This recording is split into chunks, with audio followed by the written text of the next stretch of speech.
The story begins in 1970. We see an injured and blind woman crawling through a jungle, trying to escape from someone. She dies right there. The story then jumps forward 30 years. We meet Dr. Bell in London, whose company Triffid Oil has been researching a special type of plant for the last 30 years. In the future, a growing population has used up almost all of the Earth's energy resources. Dr. Bell's research on these plants was a great hope for humanity. After 30 years of work, Dr. Bell's company was able to extract an oil from these plants to be used as fuel. This oil could also help control global warming. However, these plants, known as triffids, had also become very dangerous. Over the 3 decades, the plants had evolved and started hunting humans for energy. Because of this, Dr. Bell had to keep them tied up. Anyone who went near the plants without wearing sunglasses risked losing their sight. The woman we saw at the beginning of the movie was Dr. Bell's mother. She was a scientist researching these plants 30 years ago. A triffid had attacked and killed her. One day, Dr. Bell and his assistant Lucy are checking on a triffid that is moving around a lot. At the same time, a man named Walter sneaks into the lab where the male triffids are kept. This man was part of a group that was against the company, and he started recording the area. A security guard sees him and sounds an alarm, letting Bill and Lucy know. They rush to find the man and get him out, but the man grabs Lucy and attacks her. Dr. Bell tries to tell him that the area is very dangerous and they need to leave immediately. During the struggle, a triffid branch hits Bill hard in the face. Security guards then arrive and capture the man. Lucy quickly takes Bill to the hospital. After an examination, a doctor puts a bandage over Bill's eyes and tells him to rest for 24 hours. The doctor also warns Bill that there is a 5,050 chance he will lose his eyesight. Elsewhere, a radio reporter named Joe is interviewing an astrophysicist, Edward Wolf. Edward explains that a huge solar flare is about to happen, which will release billions of tons of radioactive plasma that will be visible from Earth. He describes it as a beautiful sight, like massive fireworks in the sky. A few hours later, the sky grows dark, and everyone goes outside to watch the event. News channels are broadcasting it live, and even passengers on an airplane are watching the view. However, one passenger on the plane, a man named Torrance, isn't interested in the view and is fast asleep. While everyone is enjoying the show, a sudden bright light flashes across the Earth. This causes all radio and TV stations to go offline. Everyone who was watching the plasma is blinded by its harmful rays. A few hours later, Bill wakes up in the hospital to the sound of people screaming. He goes outside to see what is going on, but with the bandage on his eyes, he can't figure out what is happening. He decides to take the bandage off. Bill sees that his eyesight is perfectly fine. He then notices that almost everyone in the hospital has gone blind, and chaos has broken out. Bill worries that if the triffids from his lab have escaped, they will start hunting people and multiply quickly. He immediately leaves to go to his lab. On the plane, Torrance is woken up by the sound of screaming. He sees that everyone on the plane, including the pilots, has gone blind, and the plane is about to crash. Realizing the danger, Torrance rushes to the plane's restroom and surrounds himself with inflated life jackets for protection. A few seconds later, the plane crashes, and everyone on board dies, except for Torrance, who escapes with only minor injuries. We then see the reporter, Joe, waking up at the radio station where she had fainted. Because she was inside, her eyesight was saved. When she goes out onto the street, she sees that everyone has been blinded. A blind police officer grabs her at gunpoint and tells her to take him home. At that moment, Bill arrives, running toward his lab. Bill cleverly helps Joe get away from the officer and they leave together. As they walk, Joe suggests they should go to the White House to find out what is happening in the city, so they head in that direction. Meanwhile, back at the Triffid Oil Company lab, Walter, the man who was caught, manages to escape from the room he was locked in. He discovers that everyone in the lab is blind. Walter was protected from the harmful plasma rays because he was locked in the room. Seeing his chance, Walter frees all the triffids. Joe and Bill arrive near the White House and see many blind people trying to force their way inside. The blind security guards start shooting at the crowd. Seeing the danger, Joe and Bill decide to leave. They steal a car and drive toward Bill's lab. When they get to the lab, they find it completely destroyed. All the triffids have killed the workers and escaped. Bill discovers that his assistant Lucy and the intruder have also been killed. Bill quickly goes to his office and listens to a voice recording on his computer. Joe asks him who is speaking, and Bill explains that it's the sound of the triffids talking to each other. He adds that he has been trying to decode their language for a long time. Suddenly, Joe remembers that her father was home alone. Bill and Joe immediately get in the car and drive to her house, but when they arrive, Her dad is nowhere to be found. Suddenly, they hear a scream coming from the nearby forest. They rush over and find that a triffid has captured Joe's dad and has almost killed him. Filled with anger, Joe fires her gun at the triffid, but this only attracts more triffids to their location. Bill tells Joe that her father is gone and that they need to leave immediately because more triffids are coming to attack them. They manage to escape. Joe is devastated after witnessing her father's death. They stop their car on a bridge and see that the triffids have spread all over the city and are killing people. Bill and Joe find a radio station. Joe goes on the air to warn people about the triffids and advises them on how to stay safe. Meanwhile, Torrance makes his way to the Prime Minister's office. There, he finds only a blind secretary named Hilda. Realizing she is alone, Torrance understands that the government in London has collapsed and that the Prime Minister is likely dead. Torrance decides that he will take control of the country. He loads a police car with weapons, puts them in his vehicle, and takes Hilda with him as he drives away. The next morning, from the radio station, Bill sees a flare gun being fired in another part of the city. He wakes Joe and tells her they must go because someone is signaling for help. They immediately drive toward the signal. When they arrive, they see a man arguing with security officers. The officers are preventing a group of blind people from entering a government building. The man is Torrance, and his real goal is not to help the blind, but to use them to gain power and rule the country. Bill and Joe approach the officer, introduce themselves, and are allowed into the building. Inside, an employee named Michelle explains that a group of survivors is trying to hold out in the building. She is worried that if all the blind people are let in, the situation will become uncontrollable. Bill then tells them about his company, explaining that the triffids have escaped and are killing people for energy. Michelle is terrified to hear this. Later that night, Torrance arrives outside the building with a large number of guns. He sees a man named Coker and his group helping the blind people. Torrance approaches Coker and suggests that they should storm the building with their men and take control of all the sighted people inside. He claims this will allow them to better help the blind. Coker agrees to the plan and enters the building from the back with his men.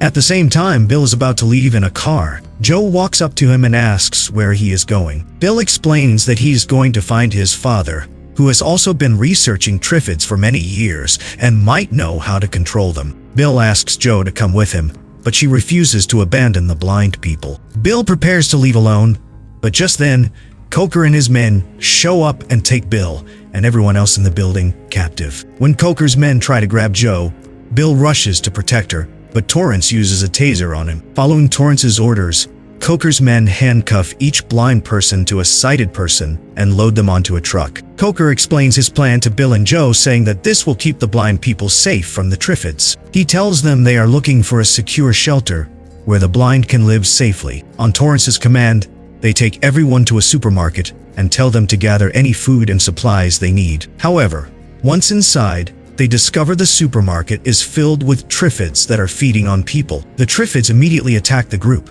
killing several people. One triffid grabs Joe and begins to pull her away. Joe is handcuffed to Hilda. Hilda tries to pull Joe back and save her. At that moment, Bill uses his lighter and a spray can to create a makeshift flamethrower, setting the triffid on fire and saving Joe. But during the chaos, a triffid branch strikes Hilda, killing her. Witnessing this, Coker realizes what a terrible idea Torrance had, and he uncuffs everyone. Coker demands more weapons from Torrance to fight the triffids. He also announces that from now on, Bill will be his right-hand man. This declaration makes Torrance furious. After escaping the supermarket, the group finds refuge in another building. There, Torrance lies to Joe, telling her that Coker wants her to use the radio to broadcast a message, calling all survivors to their location so they can be rescued. In reality, Torrance wants to gather as many people as possible to build an army and rule the country. Because Coker had freed them at the supermarket, Joe now trusts him and believes he is a good person. She agrees and begins broadcasting the message, urging people to come to their location. Within a short time, a crowd of thousands gathers outside. Meanwhile, Torrance has convinced Coker's men to switch sides. On Torrance's orders, his men capture Bill and Coker and take them into a forest to kill them. As they are pulling Bill and Coker from the truck, triffids attack and kill the men. Bill and Coker manage to escape the triffids, start the truck, and drive away. During their escape, Bill's tape recorder falls onto the ground. After a short distance, the truck runs out of fuel, forcing them to continue on foot. Meanwhile, Torrance approaches Joe, shows her Bill's tape recorder, and lies that triffids attacked and killed Bill. Joe is heartbroken to hear the news, as she had secretly developed feelings for Bill. Elsewhere, Bill and Coker find a church. Bill leaves Coker there and continues on to his father's house, determined to find a way to save people from the triffids. Back at the tower, Joe asks one of the fighters, Troy, if Bill is really dead. Troy tells her they don't know for sure. They only found his tape recorder in the forest. Joe also notices that Coker is missing, and that all the men are now taking orders from Torrance. This makes her suspect that Torrance had Bill and Coker killed so he could become the leader. She gets on the radio and makes an announcement, warning people not to come to their location because it is extremely dangerous. When Torrance hears this, he angrily orders his men to kill Joe, but before they can find her, Joe gathers all of Bill's belongings and runs. As the men search for her, Troy sees Joe hiding behind a bus. After the other men leave, Troy chooses to help Joe instead of killing her. He gives her a flashlight and tells her to run. As she escapes, she is attacked by a large group of triffids. She barely manages to get away and finds a car on the road, starts it, and drives off. Bill had previously told Joe his father's address, so she heads in that direction. At the same time, Bill is walking toward his father's house. Two sisters, Susan and Imogen, who live nearby, see Bill approaching their home and start shooting at him. Bill manages to talk to them and learns that their parents were killed. Bill takes their car and allows the sisters to come with him. On the way, they unexpectedly come across Bill's dad's car. Bill is incredibly relieved to see his father is safe. His dad takes all of them to his house. When they arrive, they see that Bill's dad has surrounded the house with an electric fence to protect it from the triffids. Inside the house, Bill finds Joe, who has already made it there safely. Bill and Joe are overjoyed to see each other again. They go to a room to spend some quality time together. Meanwhile, Torrance orders Troy to find Bill and Joe. The next morning, Bill goes into his father's lab. His father explains his plan. He has captured a female triffid and intends to use the head of a male triffid to create a disease. He will infect the female triffid with this disease, and any male triffid that comes into contact with her will also become infected and die. This way, they can wipe out the entire triffid population. However, his father tells him that they need the head of a male triffid to proceed with the experiment. Bill volunteers to get one and leaves immediately. He stops near a warehouse after hearing the sound of a triffid inside. As he cautiously moves toward the sound, he suddenly starts shooting at it. He then discovers that Susan had hidden in his car and followed him. He is angry with her for coming, but she insists she wanted to help. During their argument, a male triffid attacks Susan and begins to pull her in. Bill fires at the triffid, but the bullets have no effect. He then leaps onto the triffid and smashes its head with a torch, killing it. They return to the house and give the male triffid's head to Bill's father. Joe is relieved and happy to see them both return safely. Meanwhile, Troy has located Bill and Joe, and Torrance immediately sets out with his men to their location. Back in the lab, Bill's father is listening to Bill's recordings of the triffids. The sounds cause the captured female triffid to become extremely agitated. When Bill's father goes to check on her, he sees that she is trying to break free. As Bill's father uses an electric prod to push the female triffid back, she grabs his hand and pulls him toward her. He screams for help. Hearing his father's cries, Bill rushes in and shoots the female triffid in the head, killing her. But he sees that the poison from the triffid's bite has already spread through his father's body, and he dies on the spot. Bill is devastated. With the female triffid dead, their only plan to stop the triffids is gone. Heartbroken, Bill takes his father's body to a nearby area and cremates him. Later, back in his father's lab, Bill finds a mask that triggers a vague memory from his childhood. He remembers a tribe that used a similar mask to save him from a triffid attack. The next morning, Torrance and his men storm the house and capture everyone. Torrance demands that Bill tell him how to kill the triffids. Bill honestly tells him that he doesn't know. Furious, Torrance points a gun at Bill and gives him an ultimatum. You have 24 hours to find a solution,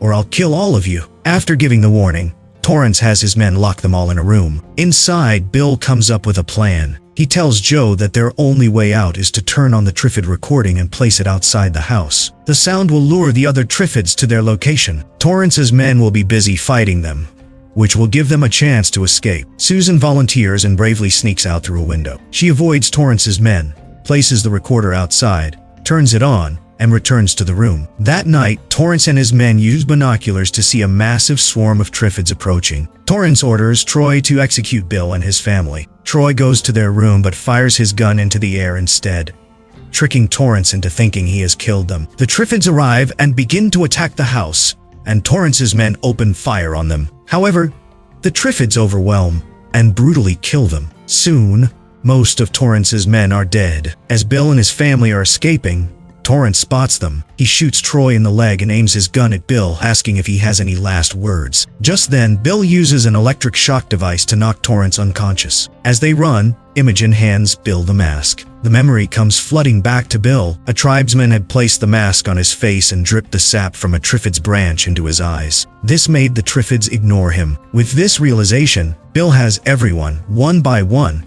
put on the mask and apply the triffid sap to their eyes. They then walk outside and see that the triffids have killed all of Torrance's men. They bravely walk right through the swarm of triffids, and the creatures do not attack them. Suddenly, Torrance regains consciousness. He comes outside and starts shooting at the triffids before aiming his gun at Bill and ordering him to stop. At that moment, a triffid attacks Torrance, and then the entire swarm descends upon him. Seeing their chance, Bill and his family escape. The triffids kill Torrance. Bill, his family, and the injured Troy find a boat and set off for a safe island, a place where they can finally live free from the threat of the triffids.